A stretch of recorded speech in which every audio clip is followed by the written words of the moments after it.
Dios se le bendiga en esta hermosa mañana. Espero que todos estén bien.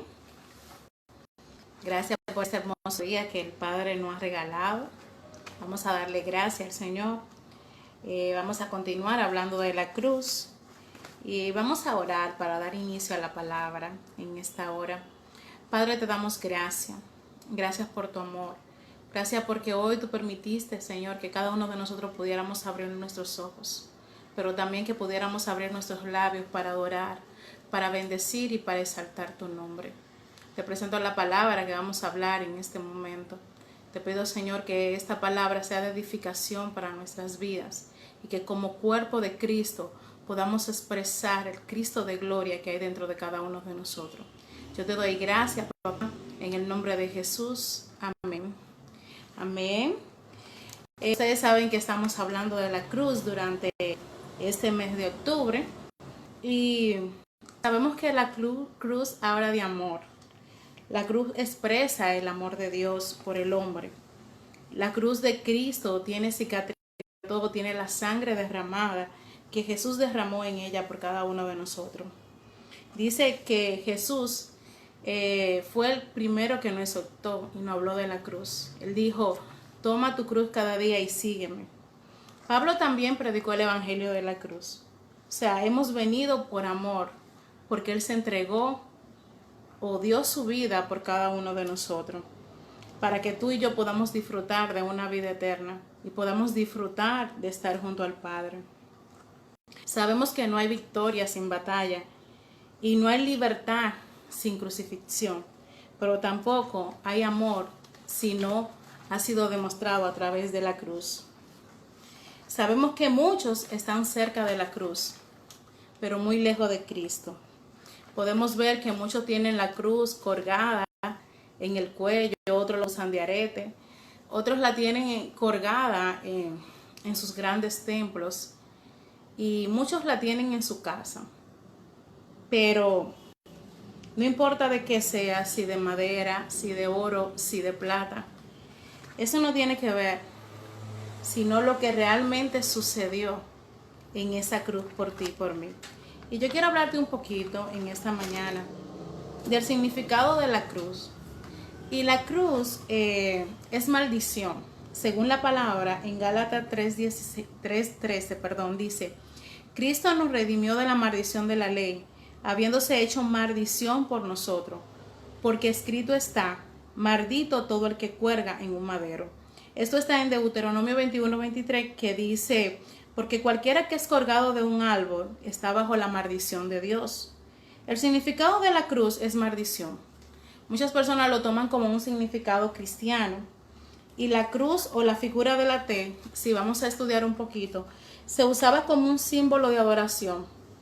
Esto era al dios Tamuz, según los antiguos, que ellos adoraban lo que los caldeos y los egipcios. Luego, al Jesús morir en la cruz, sabemos que el emperador Constantino lo tomó como un símbolo cristiano. Esto fue en el año 313 después de Cristo. Dice que él autorizó algunas excavaciones en Jerusalén, en el lugar de la Tierra Santa.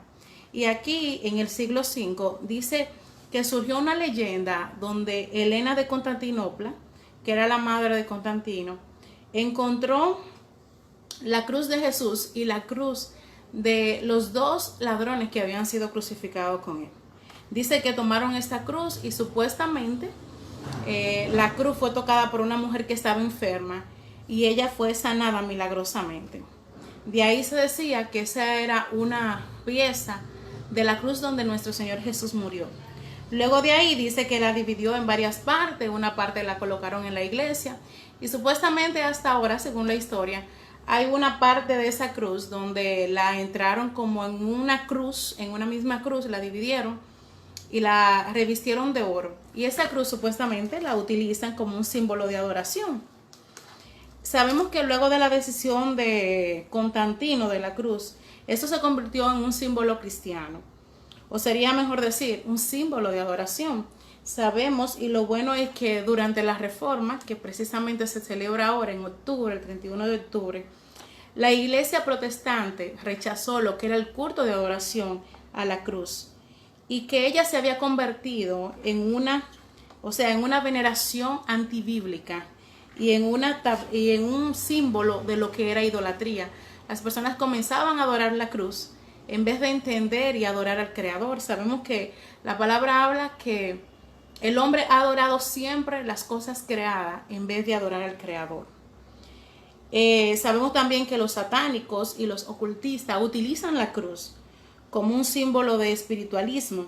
Muchos dicen que la cruz, Satanás aquí fue que venció a Jesús, pero tú y yo sabemos que aquí fue donde Jesús venció la muerte para podernos rescatar a ti y a mí del pecado.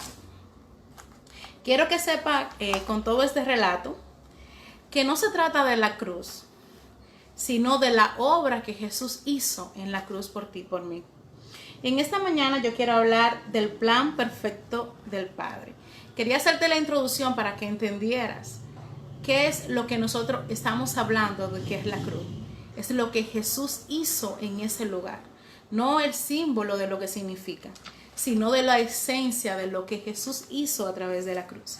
Hay un texto muy conocido que ustedes saben, que está en Juan 3:16, que dice: porque de tal manera amó Dios al mundo que ha enviado a su Hijo unigénito, para que todo en quien Él crea no se pierda, sino que tenga vida eterna. Sabemos que desde Génesis hasta Apocalipsis vemos cómo Dios ha revelado el plan perfecto que Él tenía con la humanidad. Y esto es muy hermoso, y cuando tú lees la palabra y entiendes este hermoso plan que Dios tenía para nuestra vida, vemos como a través de esto recordar que el Padre entregó a su Hijo por amor, porque Él nos ama a ti y a mí. No se trata de que, como muchas personas dicen, Dios pensó que Adán no podía, tal vez si Adán no se hubiese comido el fruto del conocimiento del bien y el mal, Dios no hubiese tenido que mandar a Jesús y todos estuviéramos felices, estuviéramos desnudos ahí comiendo fruta y todo felices. No se trata de eso. Dios había pensado, hablado, escrito y sobre todo lo hizo carne, lo que hizo con Jesús. Ya eso estaba en el corazón del Padre desde mucho antes de la fundación del mundo, el plan perfecto de amor que Él iba a hacer. Vamos a recordar algo que vemos cómo Dios va mostrando su plan original. Y vamos a ver que la salvación de Jesús, lo que le acabo de decir, no era el segundo plan o el plan B. Dios solamente tenía un solo plan de salvación. Y era el plan de que tú y yo pudiéramos entender que Él entregó a su Hijo por amor a ti y por amor a mí. Dice que en la Biblia, me gusta que cuando la mujer y el hombre pecaron, Dios declara una palabra y le dice en Génesis: tu simiente herirá la cabeza. O sea, tu simiente herirá la cabeza de la serpiente, ¿verdad? Y ella lo morderá. Ahí sabemos y entendemos que aquí estábamos hablando de lo que Jesús iba a hacer. Pero hay una parte que podemos ir viendo en la palabra desde el inicio. Pero esta parte, cuando yo la leía, me gozaba. Y ustedes saben que lo mejor de todo y lo que más me gusta es que podemos ver cómo Dios, cuando le pidió a Abraham que sacrificara a su hijo, Abraham no sabía que Dios le estaba pidiendo a su hijo, pero lo que él no sabía es lo que tú y yo sabemos, que Dios iba a entregar a su único hijo también por todas las generaciones de Abraham. Sabemos todo que Abraham es nuestro padre, el padre de la fe. Y hay una palabra en Génesis 22:18 que dice: en tu simiente serán benditas todas las naciones de la tierra, por cuanto obedeciste a mi voz. Aquí Dios le está recordando, o sea, aquí Dios está declarando lo que iba a hacer a través de Jesús. Cómo tú y yo íbamos a ser bendecidos a través de la simiente de Abraham. Y no solamente tú y yo, sino todas las naciones de la tierra. Sabemos que la sangre debía de ser derramada para poder recibir el perdón. Ustedes saben que cada año el pueblo estaba preparando O sea, Dios estaba preparando a este pueblo para que entendiera lo que él iba a hacer, que él iba a derramar la sangre de su hijo a causa del pecado de la humanidad. Dar la sangre significaba dar la vida, y Jesús, dio su vida por ti y por mí. Jesús no tenía pecado. Él era el cordero limpio, inmolado, el justo por el cual tú y yo, que estábamos envueltos en delitos y pecados, muertos, Él nos justificó delante del Padre. Sabemos que la crucifixión de Jesús se conoce como el evento más conocido en la historia. Fue lo que rompió la historia antes de Cristo y después de Cristo. Pero es muy poco entendido por muchos. Es el mensaje más predicado, pero el menos entendido. Lo que Jesús nos hizo ahí en esa cruz nos invita a ti y a mí a cambiar nuestras vidas. Dice la palabra que a través de la crucifixión de Jesús, y yo te podría preguntar, o tú pudieras pensar, si Jesús no hubiese muerto en la cruz, o si todo esto fuera una fantasía, o fuera una mentira, o una leyenda, ¿qué sentido tiene nuestra vida cristiana? ¿Qué sentido tiene nosotros predicar lo que hemos predicado? Porque sin la crucifixión y sin la resurrección de Cristo, no hubiese evangelio, no hubiese salvación, no hubiese perdón de pecado. La Biblia dice que Jesús fue crucificado desde las 9 de la mañana hasta las 3 de la tarde. Fueron específicamente 6 horas. Y esto me gustó mucho cuando lo escuché, 6 horas. Ustedes saben que el número 6 significa el hombre. O sea, acuérdense que el hombre fue creado al sexto día. Y significa la perfección de Dios. Muchas veces yo he hablado esto en la iglesia y creo que lo he predicado bastante. Y a ustedes les he enseñado esto. Que Jesús tenía un solo lenguaje. Y la única manera en cómo Jesús hablaba a Dios era refiriéndose a Dios como Padre.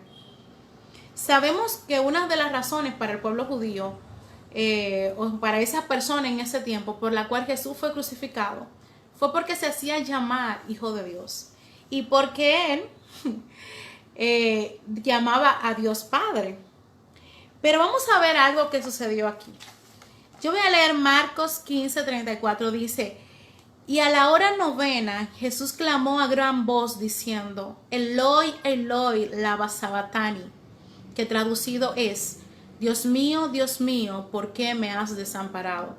Mateo 27:46, Mateo 27:46 dice: Elí, Elí, y esto era en arameo. Muchos decían que Jesús estaba clamando a Elías y decían: mira cómo llama a Elías.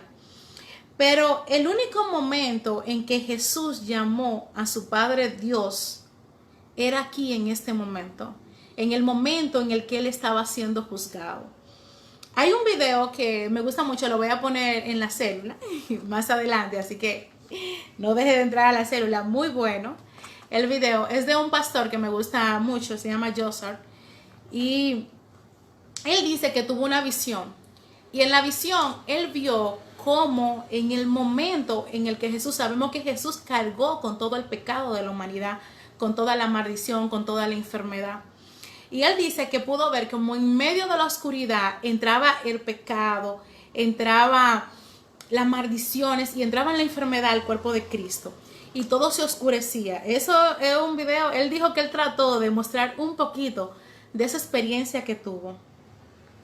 Pero Mateo 27:45 dice que desde las 9 hasta las 12 había luz, pero desde las 12 hasta las 3 todo fue oscuridad y tiniebla. Y dice que vio que todo, automáticamente, todo se puso negro. Y ahí sabemos que en ese momento él estaba cargando con todo el pecado de la humanidad. Luego San Juan 19:30 dice: cuando Jesús hubo tomado el vinagre, dijo: consumado es. Y habiendo inclinado la cabeza, entregó su espíritu. Y ustedes saben que yo siempre me gusta esto porque esto es parte de la palabra, que hay una parte, cuando a usted le cuentan una historia o sucedió un suceso y estamos todos, Alguien va a contar un detalle de lo que sucedió, pero otra persona como que va a decir algo más porque como que faltó ese punto. Entonces eso sucede con los evangelios. Por eso es bueno cuando usted estudie la palabra, esto es un pequeño paréntesis, usted trate de buscar la historia en los diferentes evangelios y usted se va a dar cuenta cómo uno habla otra cosa, o sea, no es que habla otra cosa, sino cómo uno termina de completar la historia que el otro está narrando. Aquí vemos cómo Juan está hablando específicamente que tomó el milagro y se inclinó y entregó el espíritu. Pero me gusta cómo Lucas los dice, y está en el 23:46 que dice: entonces Jesús, llamando a gran voz, dijo: Padre, en tus manos encomiendo mi espíritu. Y habiendo dicho esto, expiró. La Biblia decía que el tiempo exacto en que Jesús iba a morir, ustedes sabían que eso estaba profetizado. Usted puede, dice la palabra que era el día 14 del mes de Nisan, que eso está en el capítulo 12 de Éxodo y en Levítico 23:5. Sabemos que Dios demanda la perfección. No importa que tú y yo, no importa lo que tú y yo pudiéramos hacer. Es más, no hay ninguna otra solución para obtener la salvación sino por lo que Jesús hizo en la cruz. Ustedes sabían que la ley es como un espejo donde tú y yo podemos darnos cuenta que no importa lo que tú y yo hagamos, no podíamos obtener la salvación a través de nuestros méritos, a través de nuestros hechos, sino que teníamos que acudir a ese plan perfecto que el Padre tenía desde antes de la fundación del mundo para ti y para mí. No hay manera, como le decía ahorita, de explicar la salvación sin la muerte de Jesús en la cruz y sin la crucifixión y la resurrección de Él. Hay un momento específico en la palabra que habla cuando el velo se rasgó. Algunos de ustedes, voy a hacer una breve introducción de qué significa el velo. Cuando Dios había sacado el pueblo de Egipto, Dios lo había sacado para que ellos levantaran una adoración a Dios. Dice que Dios lo mandó a construir un tabernáculo. Y el tabernáculo era una especie de lugar en forma de un rectángulo. Aquí había 3 lugares específicos. El lugar era el atrios, el lugar santo y el lugar santísimo. Todavía los judíos esperan. Dentro del lugar santísimo estaba el arca que representaba lo que era la presencia de Dios. Aquí había 3 objetos específicos. Uno era la tabla que Dios le había dado a Moisés, donde él escribió los mandamientos, donde Dios había escrito los mandamientos. La segunda era la vara de Aarón, que había sido repollada, ustedes saben. Y el tercero era el maná que Dios había dado en el desierto. Estaban esos 3 objetos y esa arca estaba en el lugar santísimo. Esta arca se perdió y todavía los judíos están esperando encontrar esta arca para seguir haciendo su sacrificio y reconstruir su templo. Habían 3 lugares específicamente en el atrio. El lugar en los atrios, que en este lugar era donde llevaban los animales. Y sabemos, según la palabra de Dios, que aquí llevaban los corderos, llevaban los animales, muchas personas llevaban aves porque eran muy pobres. Sabemos que Jesús, María y José, cuando fueron a llevar a Jesús, dice que llevaron unos palomillos, o sea que Jesús era el cordero, pero también las personas que tenían escasos recursos, lo que hacían era que para llevar la ofrenda llevaban lo que era la paloma, llevaban un ave. Estaba también el lugar santo, que este lugar solamente podía entrar lo que eran los sacerdotes. Pero había otro lugar que separaba el lugar santo del lugar santísimo, que es de lo que le quiero hablar. Había un velo que separaba estos 2 lugares, pero el lugar santísimo solamente podía entrar el sumo sacerdote. Y ese sumo sacerdote solamente entraba una vez al año, en lo que ellos le llaman Yom Kippur, que es el día de la expiación, que está según en el calendario de ellos, que lo celebran en septiembre, donde sabemos aquí el sumo sacerdote entraba con la sangre del cordero una vez al año y la rociaba en el propiciatorio. El propiciatorio era un cajón donde la sangre era vertida. Aquí sabemos que estaba el arca Y luego de ahí se hacían varios ritos para saber si Dios, de lo que María explicó en el otro mensaje, si no lo he escuchado, busque lo que está más para abajo, y cómo era que se hacía el sacrificio. Pero yo la parte que quiero decir era que este velo impedía que los sacerdotes cruzaran al lugar santísimo. Solamente el sumo sacerdote, y no era siempre, era una vez al año. Y dice la palabra que cuando Cristo murió, el velo fue rasgado. Y el velo no fue rasgado de la parte de abajo, sino que fue rasgado de arriba hacia abajo, indicando que fue Dios quien lo rasgó. Fue Dios que nos dio el acceso. Dios rompió a través del sacrificio de Cristo lo que impedía que tú y yo pudiéramos entrar ante el trono de su gracia. Él nos hizo acepto en el amado. Todo lo que nos separaba de Dios, Jesús lo que hizo fue que rompió toda maldición y todo pecado ahí en esa cruz para que tú y yo tuviéramos acceso a papá. No tuviéramos que estar presentando ritos cada año, ni llevando sacrificios de animales cabríos, ni de ovejas, ni de aves, sino que tú y yo pudiéramos tener acceso directamente a través del sacrificio que Jesús hizo en esa cruz por ti y por mí. Y quiero decirte que no importa lo que tú hayas hecho en tu pasado, ni tampoco lo que tú estás haciendo ahora mismo en el presente. Déjame decirte que la sangre de Jesucristo te limpia de todo pecado.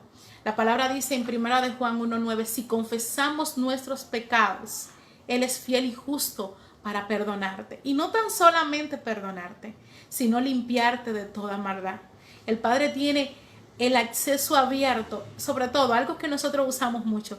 Papá tiene sus brazos abiertos para que tú corras a Él. No deje que el pecado, que la maldición, que el engaño del enemigo te diga que tú no tienes acceso a los brazos de papá.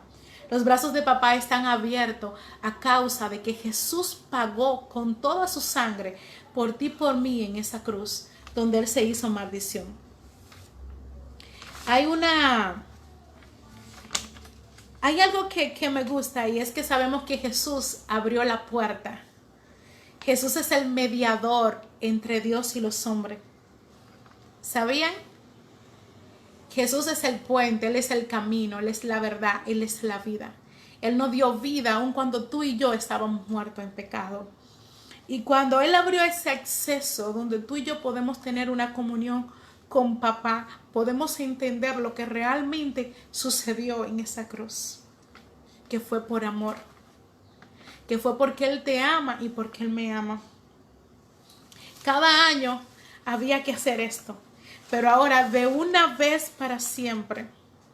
Dice 1 de Timoteo 2 que solamente hay un mediador entre los hombres y Dios. Y ese es Jesús. Tu pecado o el pecado que perseguía a la humanidad no podía permanecer o tener una aceptación delante del Padre sin el sacrificio de Jesús en la cruz. Siempre he dicho que Él entregó su único para poder convertirlo en el primogénito de muchos hermanos. Vamos a orar en esta hora. Padre, te doy gracias. Gracias por ese plan perfecto de amor. Gracias porque hoy podemos hablar de lo que tú hiciste. Y no nos vamos a cansar de saber lo que Jesús hizo en esa cruz, porque nos amó. Porque cada latigazo, cada dolor, cada gota de sangre derramada lo hizo por amor a cada uno de nosotros. Enséñanos a entender realmente el significado de la cruz. Entender realmente lo que tu Hijo hizo ahí por ti. Hizo ahí por mí. Hizo ahí por cada uno de tus hijos. Porque lo hiciste, Padre, para podernos salvar y podernos adoptar como tus hijos.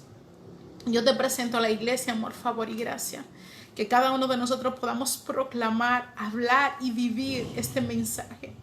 El mensaje de la resurrección, de la crucifixión y de la resurrección de tu Hijo, a través de que todo fue hecho por amor. Que podamos aprender a servirte porque te amamos, porque sabemos lo que tú hiciste ahí, no como una obligación o una imposición, sino como un deleite de amor. Así como Jesús dijo que aquel que es capaz de dar su vida por sus amigos, que cada uno de nosotros podamos entregarnos por amor a ti. Te doy gracias, Padre. Te pido que nos sigas guiando, que nos sigas dirigiendo como tus hijos.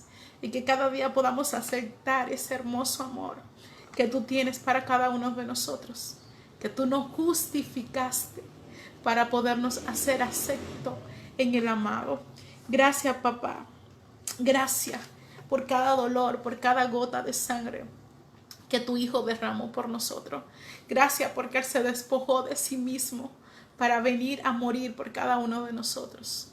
Te presento a cada uno de tus hijos en este momento y que la convicción de tu amor y de ese plan perfecto que tú tenías desde antes de la fundación del mundo, cómo se ha hecho vivo en cada uno de nosotros a través de que tú pensaste, hablaste, escribiste y sobre todo traíste, se hizo carne ese verbo que habitó en cada uno de nosotros o habita en cada uno de nosotros. Gracias, papá, en el nombre de Jesús. Amén. Amén. Dios le bendiga.